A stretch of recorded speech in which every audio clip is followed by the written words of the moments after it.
Suspense.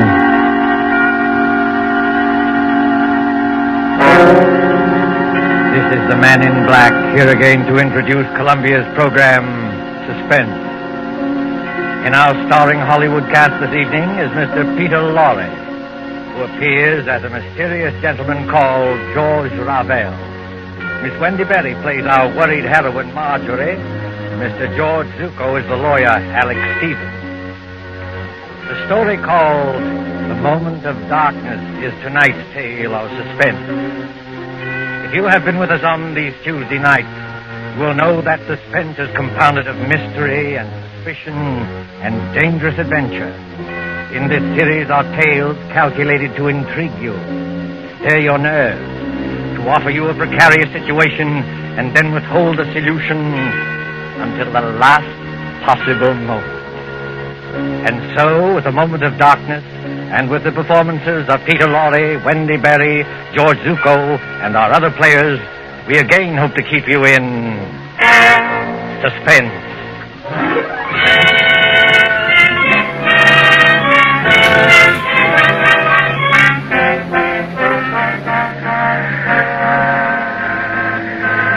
The Train Bleu crack express train from Paris to the French Riviera, which in these carefree days before the war used to make the journey from Paris to Nice overnight. At the Gare du Sud, on this particular mild spring evening, the train with its glistening wagon-lits or sleeping cars waits in a station filled with smoke and the iron coughing of engines. You can hear the excited crowd and the slamming of compartment doors. You can see the guard standing by with his watch in hand, with his horn ready to blow as a signal. En voiture, messieurs les voyageurs! En voiture! You better get in, Emily. The train's just about ready to That start. commotion there. The last moment just before the signal, a girl in a light summer dress, carrying a small suitcase, hurries along the platform towards car number 10. The girl is blonde and evidently English, and as she hurries towards the guard... En voiture! Dépêchez-vous, mademoiselle. Hurry up, please. Oh, yes, of course.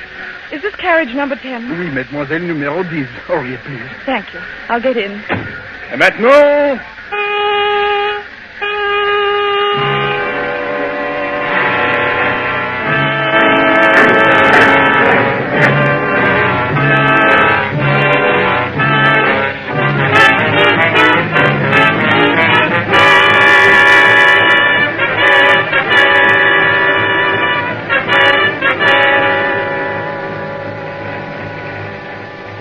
Must be at least a mile long. Car 10. Compartment number 6. Compartment number 6. Compartment... here it is. Yes, come in. Mr. Stevens, I beg your pardon. That's quite all right. Won't you come in? I thought this was Mr. Stevens' compartment. It is his compartment. I'm sharing it with him. He is on the train, isn't he? Oh, yes. He's going to look for some luggage that failed to turn up. In the meantime, won't you come in and sit down? Thank you. As an old friend of Toby Stevens, why do you smile? Nothing. It's just odd to hear a dignified man like Mr. Stevens called Toby. That's all. Well, it suits him. As an old friend of his anyway, may I introduce myself? I'm Ken Blake, on vacation from the American consulate in London.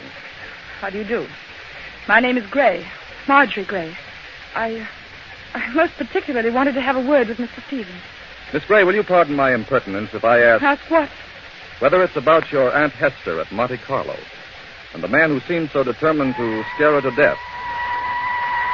Do you know about that? Yes, a little. After all, that's why Toby's left his law practice and come all the way from London. He said... Mr. Stevens. Marjorie. Hey, Scott, what are you doing here? I came up from Monte Carlo especially to see you. I thought I'd find you in Paris, but when I got to your hotel, they told me you'd gone.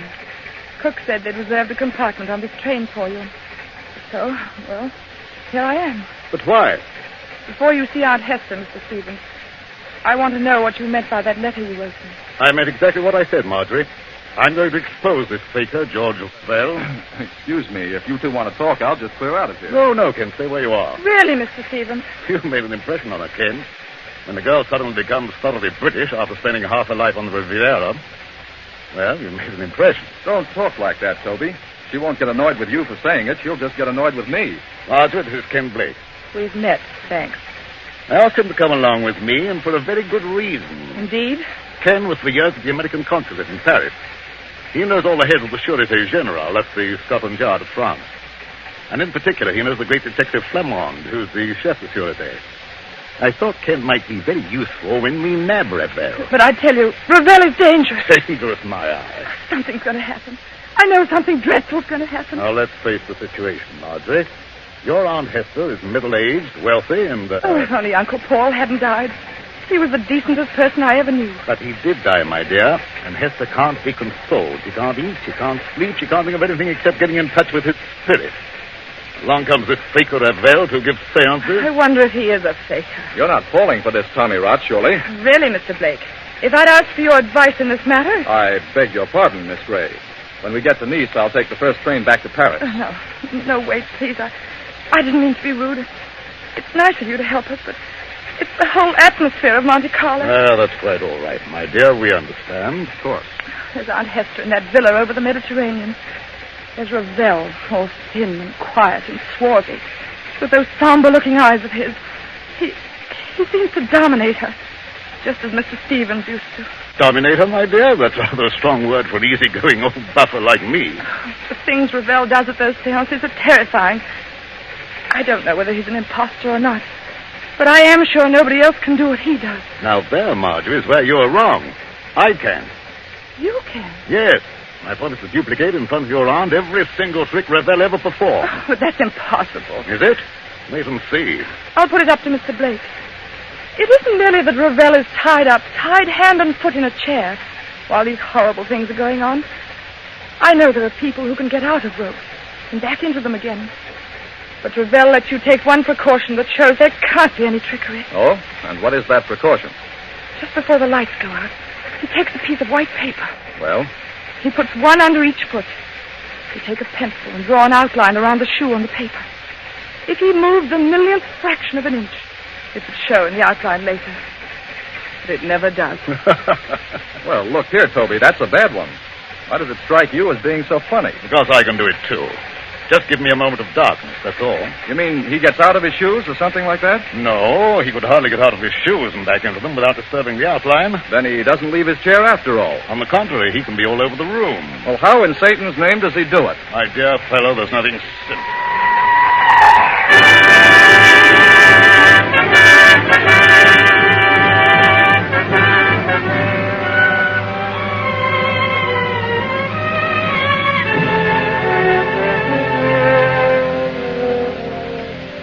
The Villa Bijou, Monte Carlo, the next evening. On the lighted terrace, that white villa, overlooking the olive groves and the sea, three people are seated at their ease, enjoying the night air. Below glitters the town, a white palm garden. But even its lamps are dimmed by the firework illuminations from the Promenade des Anglais. When the Principality of Monaco celebrates its ruler's birthday, great rockets go hissing upwards to burst and bloom in colored fires against the black sky.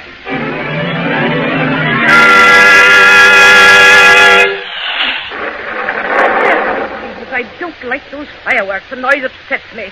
I wish they'd stop. Never mind the fireworks, Hester. You've heard my proposition. Give me an answer. Oh, what's more, you spill broth on your jacket at dinner. You're the clumsiest eater I ever saw. Here. Let me take a handkerchief to it. Please, Aunt Hester, won't you answer Mr. Stevens? Why don't you two let me alone? Both of you. We're only trying to help you. Don't you believe that? Oh, yes, I believe it. But I'm happy. I talked with my husband twice last week. Now, look here, Hester. This has got to stop. Why? Ravel's a fraud, and I can prove it. If Monsieur Ravel is a fraud, what does he gain by this? Has he not asked for money? I don't know, has he? No. Not a penny. You haven't changed your will by any chance. People do queer things sometimes that even their solicitors don't know about. Oh, no, dear, I haven't changed my will. When I die, Marjorie inherits everything. I am a lonely woman. I'm getting old. I haven't got much to look forward to. Now, why don't you go your way and let me go mine? Suppose Ravel is a fraud. Just suppose it. Well, all right. Have your way. You wouldn't like to think you'd been deliberately tricked and imposed on, now, would you? Oh, no. Now, listen, Hester. If I prove to you these so-called miracles were really tricks that I can do myself. Oh, don't be ridiculous, Alex Stevens. I hope to prove that here and now. Would that shake your faith a little? Yes, I suppose it would. But how did you become so clever all of a sudden? How did you become so gullible all of a sudden? You used to scoff at this sort of thing. You used to be gay and lively and go to the casino. Well, that was before Paul died. You're shivering, Marjorie. If you feel cold, put on a wrap. I'm not cold. It's only... Only what? Got a kind of presentiment that there's something dreadful hanging over us. I can't tell what direction it's taking or who's in danger. But I'm sure it's going to burst. Just as sure as Right, George, look at that rocket. Yes. Red and gold stars. And a deathly white blaze like the life we're living. You can see every leaf in the garden. Every blade of grass. And we can also see, look there, Ravel and Ken Blake coming up the path. This Ken Blake, Mr. Stevens. Are you sure he's quite honest? My dear Marjorie, Ken's all right. I've known him for years. I thought he came here to help expose Ravel. But he and Ravel are as thick as thieves. What sort of game is going on here? Game, mademoiselle? You spoke of a game? Yes, Monsieur Ravel, I did. So did I, friend Ravel. Are you ready for my demonstration tonight? Demonstration? In the seance room upstairs.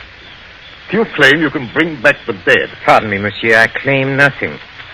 When I'm in trance, I cannot tell what happens. But I can. I'm going to make ghosts walk by perfectly natural means. You know, Monsieur Stevens, I don't understand your logic. Logic? Yes, you wish to, how do you put it? Expose me? But how will you expose me by these childish tricks? If I show you a counterfeit 10-pound note, does that prove there's no Bank of England? I'm not going to argue subtleties with you. You can always beat me there. I'm a plain, ordinary man with a little common sense to back me up. No. Come on, my friend. Not an ordinary man, surely. Just exactly what are you hinting at? Yes, I'd like to know that, too. Oh, Madame Hester, believe me, I didn't mean to upset you. I wouldn't upset you for anything. No, I'll bet you wouldn't. Oh, I kiss your hand, Madame. I'm all apologies. Well, let this gentleman do what he likes. But I warn him, it is dangerous. Dangerous? How is it dangerous? That's the first time you've spoken, Mr. Blake. Why have you been so quiet? Please, Marjorie, please now, be a good girl and stop interrupting. Oh, I'm sorry, Aunt Hester, but he's been muttering to himself and moving from one foot to the other and looking guilty. Confound it, I'm not looking guilty. Aren't you? No, it's a hot night. I don't like this business at all. Why will a seance be dangerous? Why? Because we shall be tampering with evil forces. Evil forces, my foot. Oh, you doubt it? Yes. This brave Monsieur Stevens is challenging the unseen world. He's mocking at forces he does not understand. Believe me, monsieur, they are not mocked without danger. I'll risk that, thanks. Well, up in a seance room, with a door bolted on the inside, we shall be at their mercy. The evil forces, the elementals, will wax and grow strong. They can take us in their grip, as I take this walking stick and... You've got strong hands, Monsieur Ravel.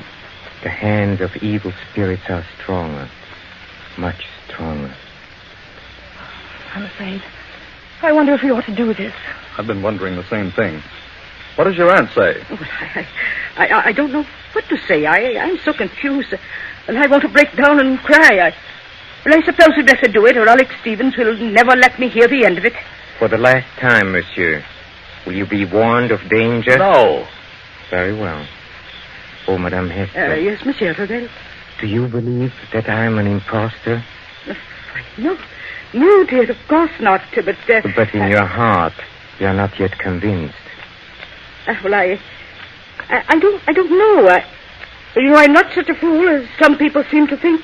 But if something did happen, something to show there are living forces beyond this world, it would convince you utterly? Oh, yes, I suppose it would.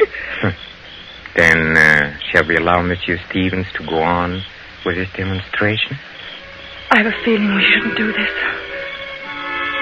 Oh, I'm afraid.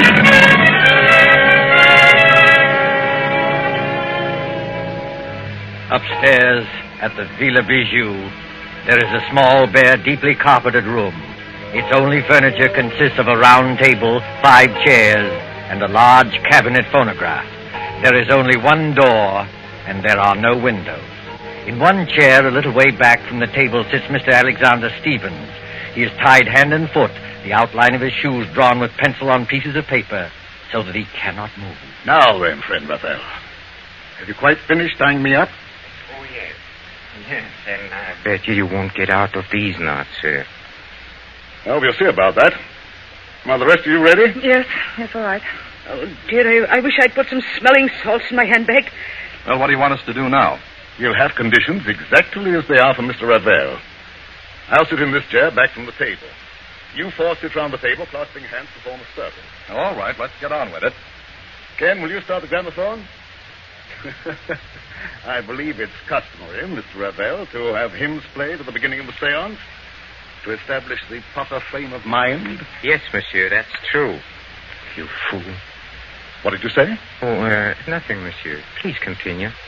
Start the gramophone, Ken. When you've done that, turn out the lights from that switch by the door. Then join the circle. Clasp each other's hands tightly and don't let go unless... Unless what? Well, unless something gets me. Be careful, monsieur. Go on, please. Start the gramophone. All right, here goes.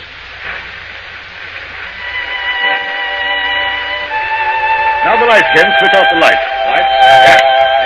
There you are. It's pitch dark. I can't see my way back to the table. Here, Ken. Here's my hand. Thank you. Mine Thanks. on the other side, Mr. Blake. Thank you. I've got my bearings now. Are all of you clasping the hands of the next person? Then quiet and wait for what's going to happen.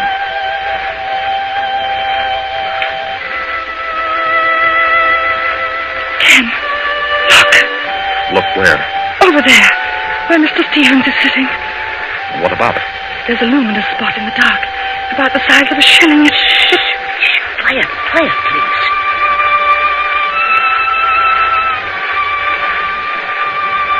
Did anything touch the back of your neck? No. What was that? It's Alex Stevens. I know it. This was not on a program, madame. Break the circle and get those lights on. The luminous spot is still there. Oh, hurry, Ken. I can't see my way in the dark. I don't know which direction the lights are. Wait a minute. Here's the wall. If I grope along here, I ought to find the switch. Yes, here it is. Lights. Quiet silence, mademoiselle, if you please. What's wrong with Mr. Stevens? What's that sticking out of his chest? The handle of a dagger. And a good deal of blood has soaked through his coat, too. Oh, Monsieur Blake, will you turn off this gramophone? Yes, certainly. But you're not saying that Toby Stevens is dead? I'm afraid he is, my friend. That's a direct heart wound. Perhaps 10 seconds of intense agony, and then the end. Oh, is the door still bolted from the inside? Yes. And we are all alone, here, the 4 of us. This rash gentleman, one imagines, did not kill himself. He's too well tied up. I know who killed him. Mr. George Ravel. You did, with luminous paint.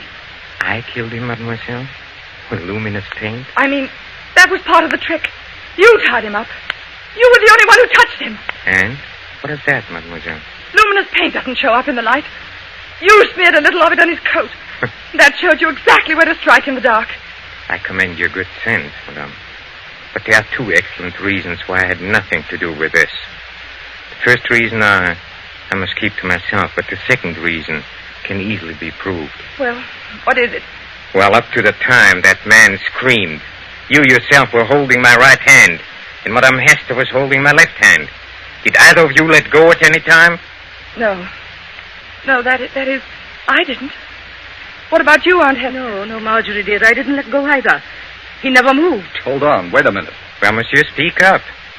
I was holding Marjorie's hand on one side and her aunt's on the other. And they didn't move either. Nobody let go or left the circle. That's true. Consequently, none of us could have killed Toby Stevens. Yes, it is true. Somebody must have sneaked in here. Oh, no. As you said yourself, the door is bolted on the inside. Then who the devil did kill him? Well, that's the question. Has anybody ever seen that dagger before? No. It looks like one of those curio things you buy in the shop. Yes, and with the design of wooden scroll work on the handle. No fingerprints will show. Nothing else. except some musical instruments. A tambourine, an accordion, and a speaking trumpet. You know, I blame myself for this. You ought to. Why? Because you killed him. Don't ask me how, but I know why. Indeed, mademoiselle. You found my motive. Yes, I have. You've got Aunt Hester fully believing in you now, haven't you? Easy, Marjorie. In another minute, you'll be talking about forces and elementals and heaven knows what. You'll be saying it was a spirit hand that killed Mr. Stevens, because nobody else could have. Please, Marjorie, brace up. Someone's got to send for the police. Why don't you send for the police, Ken? Couldn't you help us there? Help you? How? Mr. Stevens said you knew the heads of the Sûreté. He said you knew this man, Flamande, who's supposed to be the greatest detective in France. Oh, but this isn't French territory. Monte Carlo is the independent state of Monaco. I'm sorry, Marjorie. Ordinarily, I might have helped. You mean you won't help us? I'm sorry, Marjorie. I can't. Then I've got to help myself. George Ravel, you killed Mr. Stevens. But how? Yes, how?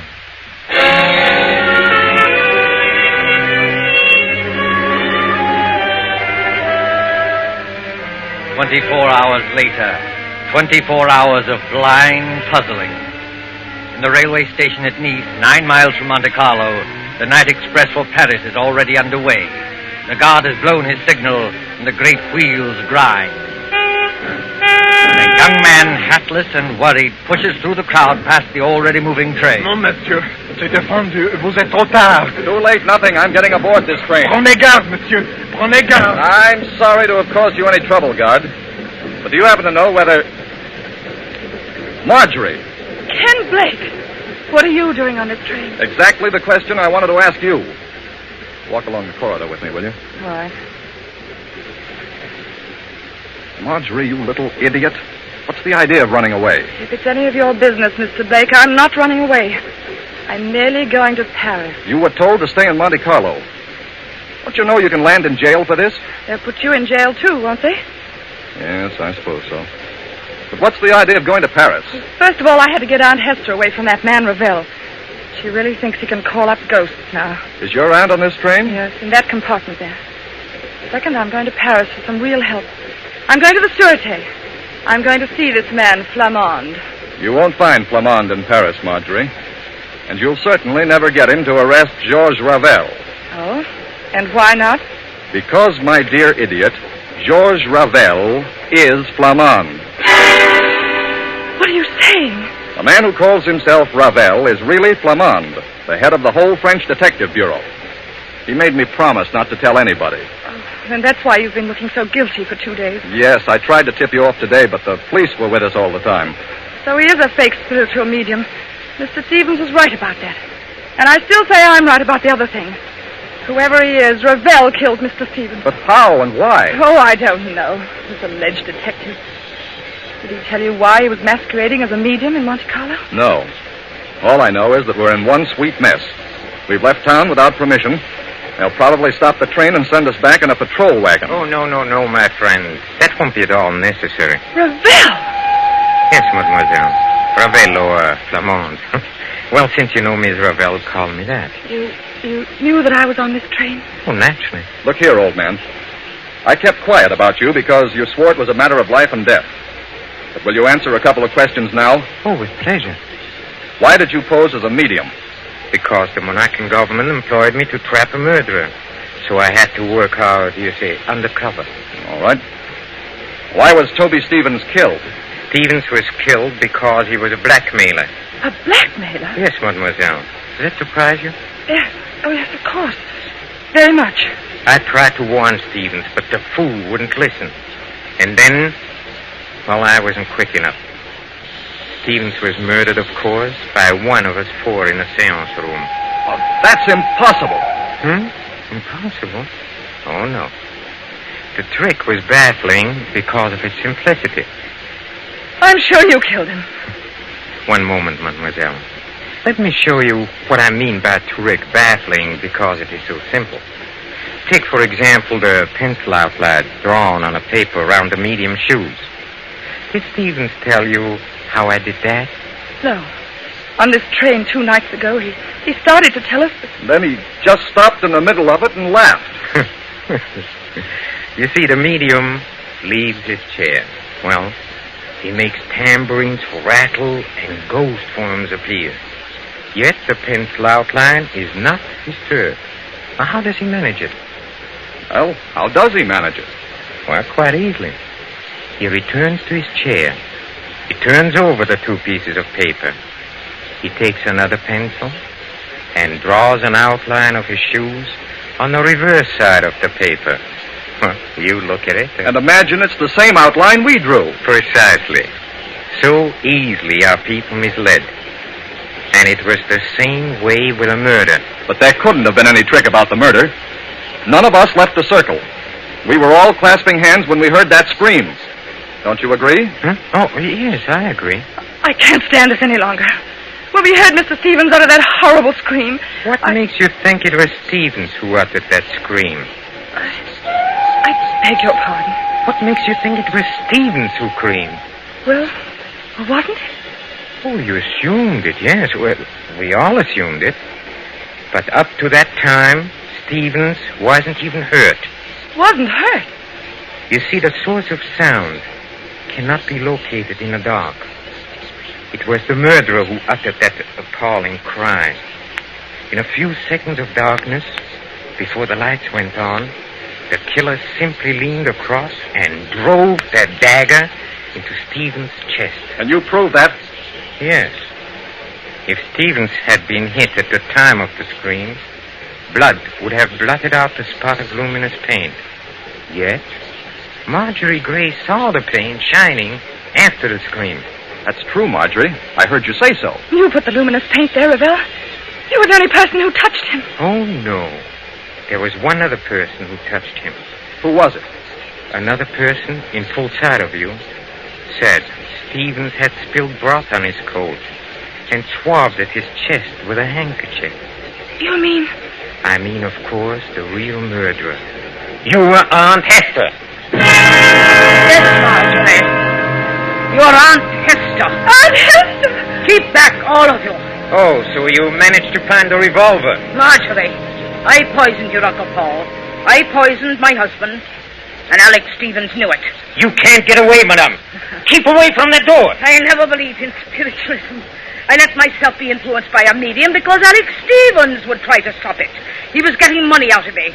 He wanted no other influence. Don't open that door, madame. But I am opening it. Oh, Aunt Hester, don't! I told you I wasn't as fool as I looked. I had the knife in my hand. Stop her, Ken! Stop her!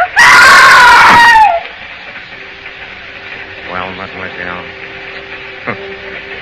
she has committed many crimes, but now she has paid for them all.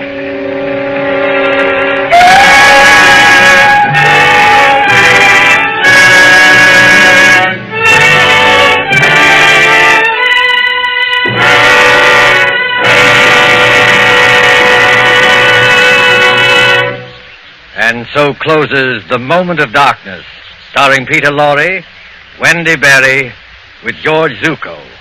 Tonight's tale of suspense.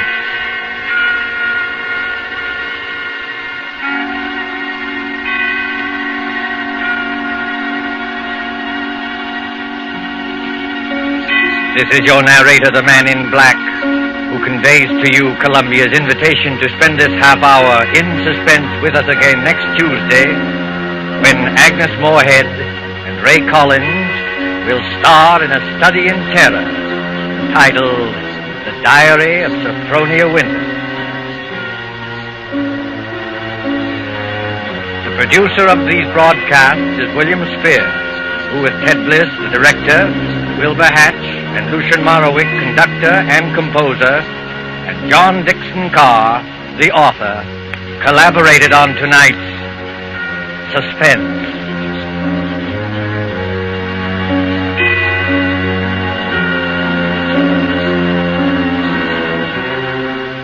This is the Columbia Broadcasting System.